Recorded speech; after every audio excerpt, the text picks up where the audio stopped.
여러분 미혹이라는 단어 아시긴 하시죠? 우리 어른들 또 교회 다니시는 분들은 미혹이라는 단어 아실 겁니다. 근데 평상시에 쓰시나요? 안 쓰죠. 우리는 그 대체하는 말로 단어로 유혹이라는 말들을 많이 씁니다. 근데 우리가 사는 세상은 이 미혹이라는 유혹하는 것들이 너무나 많습니다. 다이어트 하시는 분들에게는 먹을 것이 유혹하는 거고요. 또 TV나 인터넷을 절제하려는 분은 핸드폰이 계속 나를 유혹하기도 합니다. 그런데 이 유혹이 그냥 모든 사람이 받는 유혹이니까 괜찮다라고 넘어가기에는 이 유혹이나 미혹으로 말미암아 가정이 깨지기도 하고요. 또 친구 간의 관계가 깨어지기도 하고 때로는 나아가서는 교회가 무너지거나 문을 닫게 되는 경우도 있습니다. 그런데 이 유혹이나 미혹이 그 대상이 특정한 사람들에게만 한정되어 있지 않다라는 거예요. 어린아이뿐만 아니라 어른에게, 남자뿐만 아니라 여자에게, 모든 대상에게는 우리에겐 수많은 유혹의 거리가 있다라는 겁니다. 이런 보이시피싱 전화 받아보셨죠? 우리 성도님들 중에서 어려움 당하지 않기를 바랍니다. 과거에는 한 5년, 10년 전만 해도 이 보이스피싱이 사람들에게 많이 알려지기 전에는 여기에 어르신들이 많이 속기도 하고 당하기도 했습니다. 근데 최근에는 이 어르신들뿐만 아니라 젊은 세대들도 이 보이스피싱에 금방 넘어간다라고 해요. 젊은 층은 쉽게 금융 정보도 주기도 하고요. 또한 이 피해가 적지 않게 이 모든 세대에 분포되어 있다라고 합니다. 속이려는 자, 속지 않으려는 자, 누가 더 똑똑할까요? 제가 볼 때는 속이려는 자는 아주 교묘합니다. 항상 속이려는 자가 이기는 것 같아요. 검찰이나 수사기관에서는 우리 일반 국민들에게 뭐 돈이나 서류를 인터넷으로 보내지 않습니다. 직접 우편물로 보내기도 하죠. 이걸 다 알고 있음에도 우리는 이 사기에 넘어져 간다는 거예요. 근데 단순하게 이 보이스피싱뿐만 아니라 최근에 많이 화두되는 전세 사기도 있고요. 또 취업 사기도 있고 제가 유학생 시절에 이민 사기도 있었습니다. 사기의 종류는 너무나 많습니다.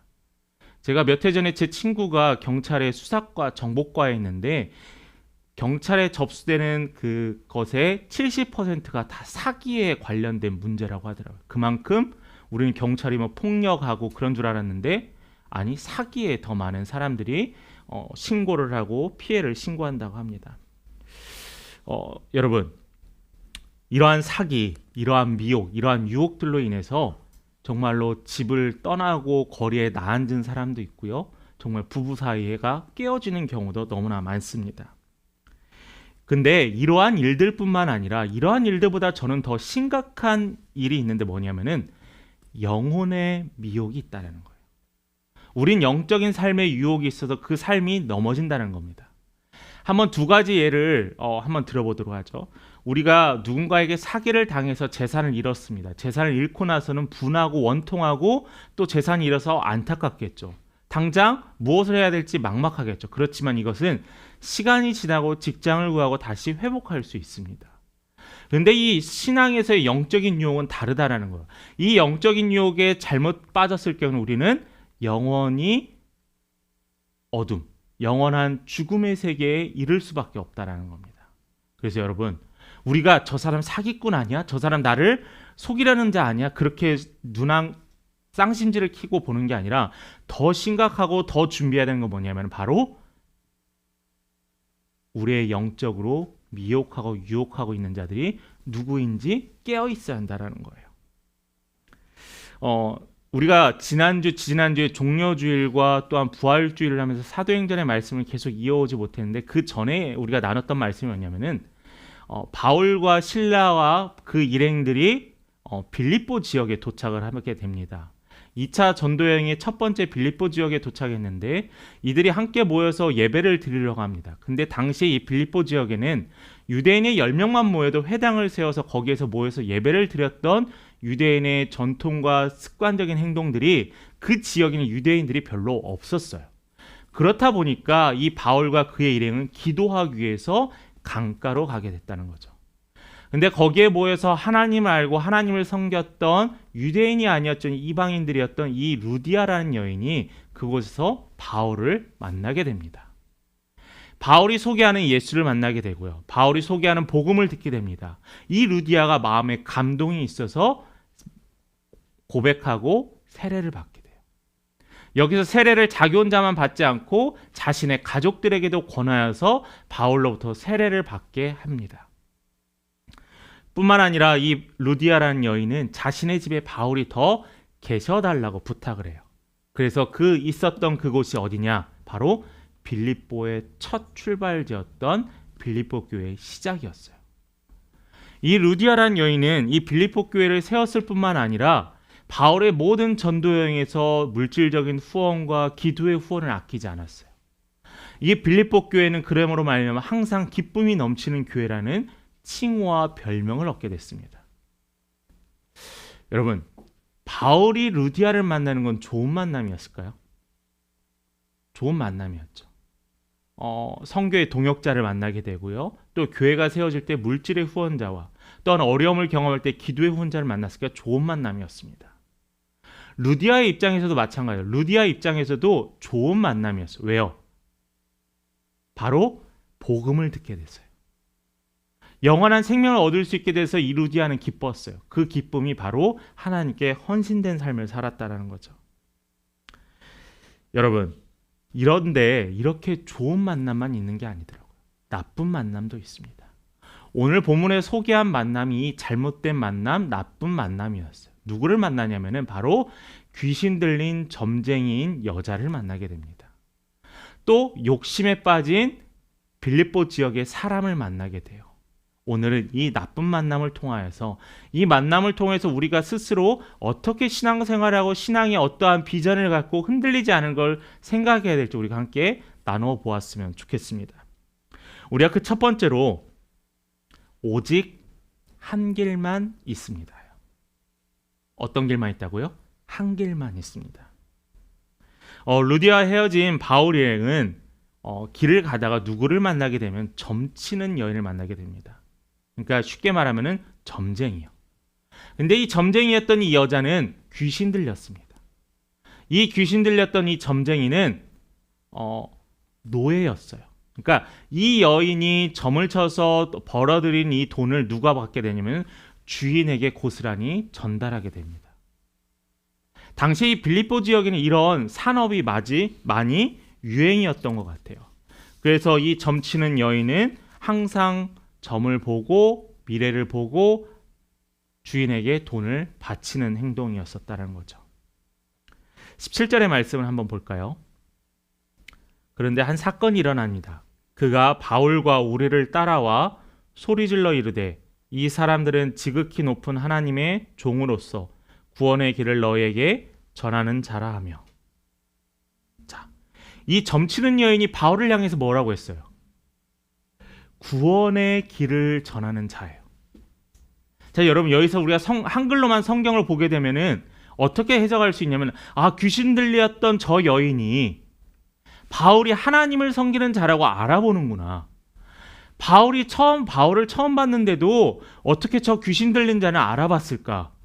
귀신 들린 자도 귀신도 바울을 알아보고 예수를 알아보는데 왜 우리는 예수가 누구인지 알지 못할까?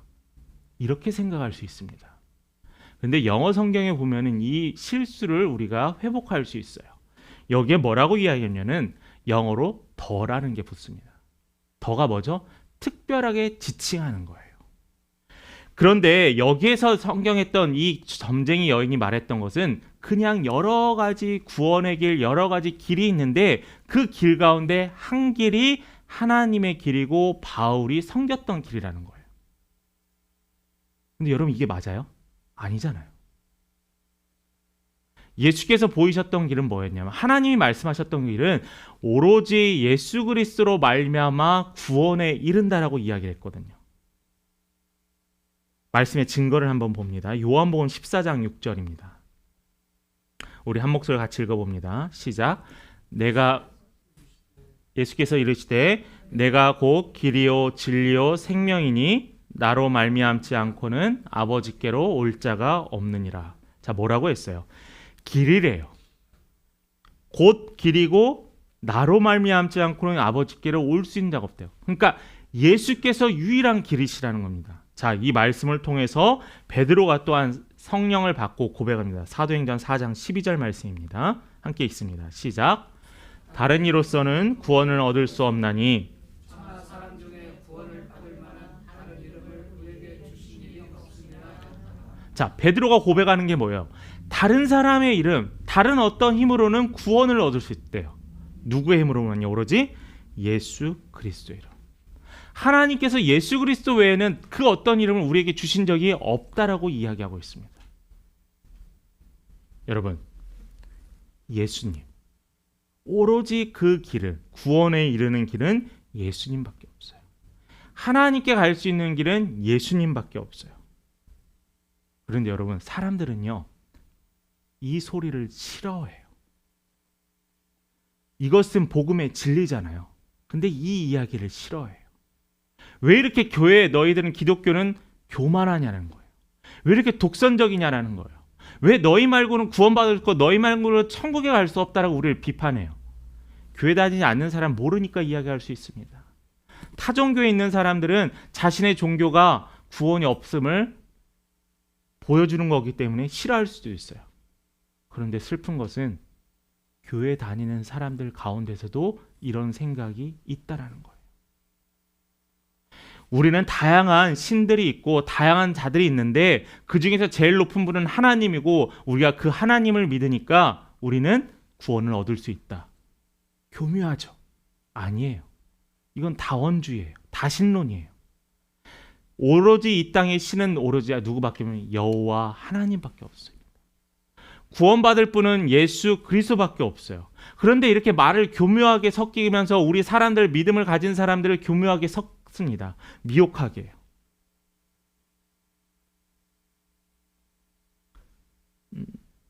여러분, 산에 시흥에 제일 유명한 산이 뭐죠? 소래산. 네, 시흥의 소래산.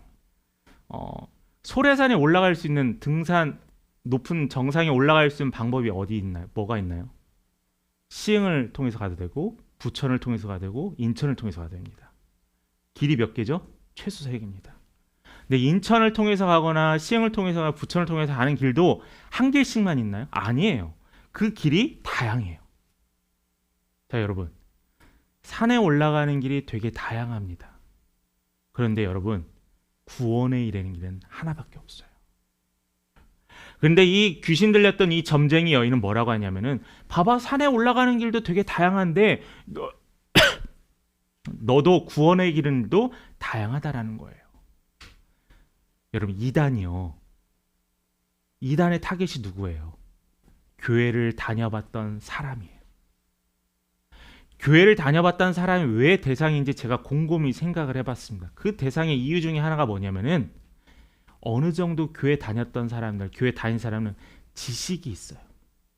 그러다 보니까 어떤 한 이단이 와서 내가 들었던 말을 이야기하는 거예요. 그러다 보니까 내가 예전에 교회 다녔을 때 목사님한테 들었던 이야기인데 이 교회 가도 괜찮구나라고 생각합니다. 이단들은요, 우리가 쓰는 성경도 똑같이 쓰는 데도 있어요. 우리가 부르는 찬양도 똑같이 부르는 이단도 있습니다. 우리가 고백하는 사도신경도 똑같이 외치는 사도신경도 있어요. 교회 예배의 순서도 마찬가지입니다. 절기도 마찬가지예요. 그런데 그들은요, 자신들이 필요한 것만 따오고요, 결국에는 구원에 이르는 길은 자신들의 교주나 자신들의 주장하는 사람들일 뿐이라는 거예요. 그래서 우리는 구분돼야 돼요. 구원에 이르는 길은 오로지 예수 그리스도밖에 없습니다. 미혹하는 영들이 이렇게 우리를 속이려고 계속 말장난해요. 구원에 이르는 길은 두 가지가 아니에요. 오로지 한 가지입니다. 예수 그리스도 외에는 없습니다. 이것을 절대 잊지 않으셨으면 좋겠어요.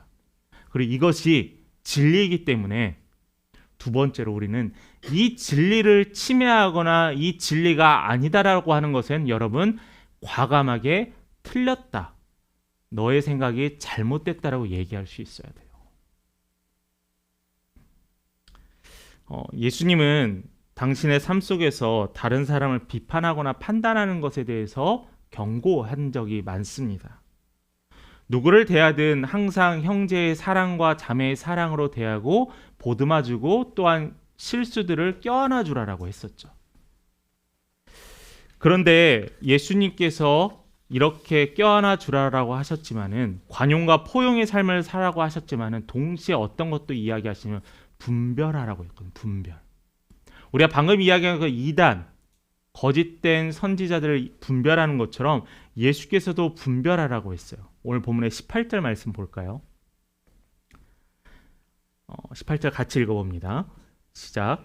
이같이 여러 날을 하는지라 바울이 심히 괴로워하여 돌이켜 그 귀신에게 이르되 예수 그리스도의 이름으로 내가 내게 명하노니 그에게서 나오라 하니 귀신이 즉시 나오니라. 자, 여러분, 여기에서 우리가 좀 살펴봐야 되는 게 뭐냐면은 바울이 어떻대요? 괴로워했대요. 바울이 왜 괴로워했을까요? 귀신 들린 여자는 노예의 신분이었지만 그 지역에 아주 영향력 있는 사람이었습니다. 왜냐하면 전봐주는 사람이었기 때문에. 예수를 모르는 이 빌립보 지역의 사람들은 아무리 바울이 왔었어도 바울이 점쟁이 중에 한 명이라고 여기는 사람이 그나마 난 거예요. 쉽게 말하면 정말 알지도 못하고 보지도 못한 유대인이었다라는 겁니다. 그들의 눈에는 예수를 믿는 바울이나 점쟁이 여인이나 똑같았어요. 바울이 그런데 왜 화를 냈느냐? 바울이 왜 분노했느냐? 왜 전도자가 분노해야 될까? 이건 잘못된 거 아닐까? 분노는 죄가 되지 않습니까? 그런데 여러분, 마태복음 21장에 예수께서 분노하신 기록이 있잖아요. 당신의 사랑하는 예루살렘 성전에 들어갔었을 때 만민이 기도하는 집에도 불구하고 그 가운데서 자신의 이득을 취하려고 물물교환하고 거래하는 상인들을 보고 그들의 상을 다 뒤엎으셨잖아요. 예수님의 거룩한 분노였습니다. 왜 분노하셨죠? 그것은 기도하는 집인데 도둑의 구렬이 되고 있었기 때문이에요. 바울도 마찬가지예요. 바울이 분노한 이유는 저 악한 영혼이 교묘하게 바울을 높이고 있었어요. 바울을 통한 예수를 높이고 하나님을 높이는 게 아니라 바울을 높이고 있었던 거예요. 바울이 알기에는, 바울이 고백한 신앙은 내가 먼저가 아니라 예수 그리스도가 먼저인데 자꾸 저 점쟁이들은 바울을 치켜 세워주는 거예요. 그러니까 사람들이 바울을 바라보는 거예요. 목사님, 그러면은 바울을 통해서 복음이 전해지면 되지 않겠습니까? 하는데 이 사단의 미혹하는 이 교묘한 이 술수는 바울이 신처럼 세우는 거예요. 우린 이 사건 여러분 기억하시잖아요. 언제죠? 루스드라 지역에서 바울이 전도여행 1차 했었을 때 바울이 그 당시 지역의 사람들이 안진뱅이를 일으켰더니 바울을 제우스라고 했고 바나바를 또 위에서 신전을 섬겼습니다. 그런데 그들이 그 신전을 바울은 부수라라고 했어요. 왜냐하면은 모든 신앙의 중심, 모든 말씀의 중심, 모든 은혜의 중심 예수 그리스도라는 거예요. 여러분, 간증을 많이 하는 한 성도님, 집사님, 장로님이 대단한 분이 아니에요. 말씀을 잘 선포하고 수만 명의 성도들을 향해서 목회를 하시는 분이 대단한 분이 아니에요. 누가 대단한 분이죠? 예수가 대단한 분이에요. 목사님들이 말년에 힘들고 교만해지고 넘어지는 경우들을 우리가 너무나 많이 보잖아요. 그 이유는 다름이 아니에요. 성도들이 만들어서예요. 목사님 존경하고 섬겨야 되는 거 맞습니다. 그런데 예수를 더 먼저 섬겨야 돼요. 여기에 나와 있던, 여기에서 바울이 화냈던 이유는 다름이 아니라 예수를 섬기고 예수를 높이는 게 아니라 자신을 높이는 것에 대해서 자신이 교만하여 넘어질까 걱정하였고, 또 여기에 모인 예수를 모르는 사람 예수를 모르고 지날까 하는 그 생각에 바울은 분노했던 겁니다. 예수님도 그랬잖아요. 예수님도 자신보다 하나님을 높이기 위해 늘 기도하는 삶을 사셨잖아요. 자, 바울이 어떻게 선포하죠? 18절의 말씀에 귀신에게 이르되 예수 그리스도의 이름으로 내가 내게 명하노니 그에게서 나오라 하시니라.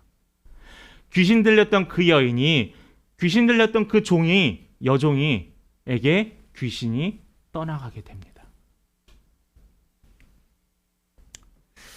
귀신이 떠나갔는데 문제가 하나 생겼어요.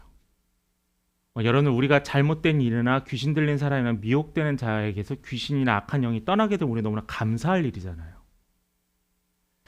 예수님께서도 예전에 군대라는 그 귀신을 물리치시고 돼지떼 귀신이 들어가게 해서 물로 빠지게 하셨을 때 집 주인은 어땠어요? 자신의 돼지가 죽는 것에 대해서 안타까워했잖아요. 여기서도 마찬가지입니다. 이 여종들, 귀신 들린 여종 점쟁이를 통해서 이득을 취하고 있던 주인들이 갑자기 당황해요. 왜냐하면 자신들의 돈벌이가 끊어져서 그러거든요. 돈벌이가 끊어지니까 바울과 실라를 잡아서 관리들에게 끌고 갑니다. 그리고 모함해요. 왜 이렇게 할까요? 제가 방금 얘기했죠. 돈 때문이에요. 자신들의 이득을 취할 수 없어서 그들은 모함하고 또한 고발했던 겁니다. 여러분, 자신이 주인인 사람, 내가 중심인 사람, 물질이 중심인 사람은 이렇게 악한 일도 거리낌 없습니다. 자기 몫이 조금이라도 손해볼 것 같으면 상대방을 공격해요. 저도 여러분들이 저보다 많이 경험하니 저도 너무나 많이 봅니다. 평상시에 관심 없던 사람이 자신의 이득이 침해되게 되니까 그 모임에 가서 큰 소리를 냅니다. 공동의 문제인데 서로 나눠야 되는데 그 공동의 문제에 관심이 없고 자신의 이익에 관련된 문제만 관심이 갑니다. 근데 이게 저뿐만 아니라 모두의 문제인 것 같습니다. 여기에서 이 돈 때문에 이런 일이 있었습니다. 그런데 여러분, 바울과 실라만 끌려가거든요. 근데 바울이 같이 사역했던 일행이 누가 있었냐면은 디모데가 더 있었고 누가가 있었습니다. 근데 디모데는 아버지가 헬라인, 이방인이잖아요. 또 누가 의사였던 누가는 부모가 다 헬라인입니다. 그러니까 이 둘은 헬라인이라는 이방인이에요. 근데 반대로 바울과 실라는 유대인이었어요. 아까 제가 설교 초반에 이야기 드렸지만 이 빌립보 지역에 회당이 있었어요, 없었어요? 없었잖아요. 유대인의 10명이 모여있지 않은 이 지역이 바로 이 빌립보예요. 근데 이 빌립보는 아주 무역이나 교통이나 정치나 활발했던 지역에 유대인이 살지 않았을까? 의아하잖아요. 그 이유가 뭐냐면 빌립보 사람들은 유대인을 핍박했거든요. 유대인이라는 이유로 이 빌립보 지역의 사람들은 바울과 실라만 고백하게 됩니다. 귀신을 쫓아낼 때 그 넷이 다 같이 있었지만은 그들이 바울과 실라가 유대인이었기 때문에 그들이만 벌을 받게 했던 거예요. 그 다음에 어떤 일이 일어납니까? 22절부터 24절에 바울과 실라가 경험했던 고통이 기록되어 있습니다. 제가 읽겠습니다. 무리가 일제히 일어나 고발하니 상관들이 옷을 찢고 벗기고 매로 치라하여 많이 친 후에 옥에 가두고 간수에게 명하여 든든히 지키라 하니 그가 이러한 명령을 받아 그들을 깊은 옥에 가두고 그 발을 착고에 든든히 채웠다 하니. 자, 매를 쳤습니다. 그냥 한두 대 맞고 끝난 게 아니라 옷이 찢어질 정도로 또한 살이 찢어지고 피가 튀길 정도로 매질을 했대요. 얼마나 아팠겠어요. 겨우 귀신을 내쫓았다고 칭찬받아야 될 일인데 이들은 너무나 심한 매질을 당했어요. 그리고 감옥에 갇혔습니다. 이들이 귀신을 내쫓았는데요. 이들이 유대인이라는 이유로, 이들이 복음을 전했다는 이유로 이들은 결국 거짓 선동에 이러한 고통을 경험하게 됩니다. 결국 그 선동하게 되는 모든 것이 원인이 뭐죠? 다시 한번 얘기하면 돈이었어요. 지금도 마찬가지입니다. 여러분 한국 사회에 계급이 존재한다고 생각하세요? 인도에 가면은 계급이 있죠. 카스트 제도라는 계급이 있습니다. 아직도 있습니다. 그리고 철저합니다. 영국이나 또 유럽의 어떤 왕정 국가에 가면은 왕이 있고 귀족들도 있습니다. 한국에도 왕이 있나요? 없습니다. 근데 한국에는 돈을 통한 계급이 존재하는 것 같아요. 어디 아파트, 어디 브랜드에 사는가에 따라서. 오늘 뉴스에 많이 경험했잖아요. 또 어떤 차와 어떤 물질을 갖고 있느냐에 따라서, 어떤 지역에 사느냐에 따라서 우리는 계급 사회에 존재하고 있습니다. 아무리 내가 가지려고 하고 내가 소유하고 힘써도 행복하지 않아요. 왜냐하면 우리는 더 높아지려고 하니까요. 외국 사람들이 한국 사람을 볼 때 참 열심히 산다라고 합니다. 그래서 우리가 여기까지 올라올 수 있었는데 이제는 조금 변화돼야 될 때인 것 같아요. 우리의 평가의 기준이 잘 먹고 잘 사는 게 아니라 행복함이 무엇인가라는 거예요. 한 아버지가 정말 가족들과 자녀들을 위해서 정말 밤낮으로 열심히 일을 했습니다. 근데 자녀들의 중요한 시기인 사춘기 시기에 자녀들을 만날 수 있는 시간이 별로 없었어요. 그 집은 부유했고요. 잘 살았습니다. 그런데 시간이 지나서 아이와 아빠가 대화하는 법을 까먹었다고 해요. 무엇이 행복일까요? 아이가 공부를 잘해서 좋은 대학을 갔다. 그게 행복일까요? 저는 행복은 다른 데 있지 않아요. 우리 안에 서로 함께 이야기할 수 있는 가정이 있으면 됩니다. 돈 때문에 또한 부부 사이가 서로 등을 돌리고 이 물질 때문에 부모와 자녀 간에 서로 소송을 하고 형제 사이에 소송을 하고요. 또 오랫동안 맺었던 친구 관계 이 물질 때문에 헤어지게 됩니다. 여러분 우리 다 알잖아요. 교회 다니시는 여러분은 다 알아요. 이게 잘못됐다는 거예요. 잘못된 시대의 흐름이라는 걸 압니다. 그런데 솔직하게 보면 우리도 그냥 거기에 나쁘다라고 하지만은 우리도 따라가고 있어요. 물질이 우리를 채워주지 못합니다. 우리의 빈 마음을 채워주시는 분은 오로지 여호와 하나님이라는 거예요. 저는 이것을 여러분이 경험했으면 좋겠어요. 공허할 때 있잖아요. 하나님이 채워주십니다. 오직 하나님만이 우리를 채워주실 수 있어요. 마태복음 5장 6절 한번 볼까요? 같이 한번 읽어보면 산상수훈에 나와 있는 예수님의 설교 내용 중에 한 구절입니다. 같이 읽습니다. 의에 줄이고 목마른 자는 복이 있나니 그들이 배부를 것이며. 자 여러분, 의에 줄이고 목마른 자여야 돼요. 그러면 그들이 어떻대요? 배부를 것이대요. 우리의 기준은요, 사람들의 평가가 우리의 기준이 아니에요. 우리의 기준은요, 얼마나 많이 소유했냐가 우리의 기준이 아니에요. 우리의 기준은 얼마만큼 저 사람이, 이 사람이 하나님과 함께 기쁘며 살아가는가가 우리의 기준이 되어야 한다는 거예요. 저는 우리 함께 걷는 교회 성도들 또한 이 시간에 유튜브로 같이 말씀을 나누는 우리 성도님들은 달랐으면 좋겠습니다. 이 다름을 여러분 택하시고 또한 믿고 따라간다면은 여러분들 안에는 놀라운 하나님과 동행하는 은혜가 함께할 거라는 거예요. 이 고난 가운데서 믿음을 지킨 사람이 있습니다. 이 고난 가운데 분별하는 사람이 있어요. 이 고난 가운데 분별하여서 예수를 통하여서 예수를 위하여 또한 핍박받았던 자가 있어요. 바로 그게 누구죠? 바울이었다는 거죠. 우리를 유혹하고 미혹하는 이 사단은 보통이 아닙니다. 우리가 잘 하고 있다가도 신앙생활 잘하고 있다가 조금만 틈이 보면 넘어뜨립니다. 아담과 하와 보세요. 하나님이 만드신 그 에덴 동산에서 그들은 어떻게 살았어요? 풍요롭게 살았잖아요. 근데 그 틈을 노려서 사단이 넘어뜨렸어요. 우리도 마찬가지입니다. 나는 의롭다, 나는 잘한다, 나는 떳떳하다 하는 게 아니라 하나님의 기준에 우리를 맞춰보시기 바래요. 하나님의 말씀에 나를 맞춰보시기 바래요. 혹시 지금 내 눈이 막혀 있지 않은지, 혹시 내 귀가 들리지 않게 막혀 있지 않는지, 거짓된 것을 과감히 벗어 던져야 돼요. 말씀에 근거하는 삶, 하나님 중심의 삶을 사는 결단을 해야 합니다. 바울이 이런 고백을 하잖아요. 나는 선한 싸움을 다 싸우고 나의 달려갈 길을 다 마쳤다라고 하잖아요.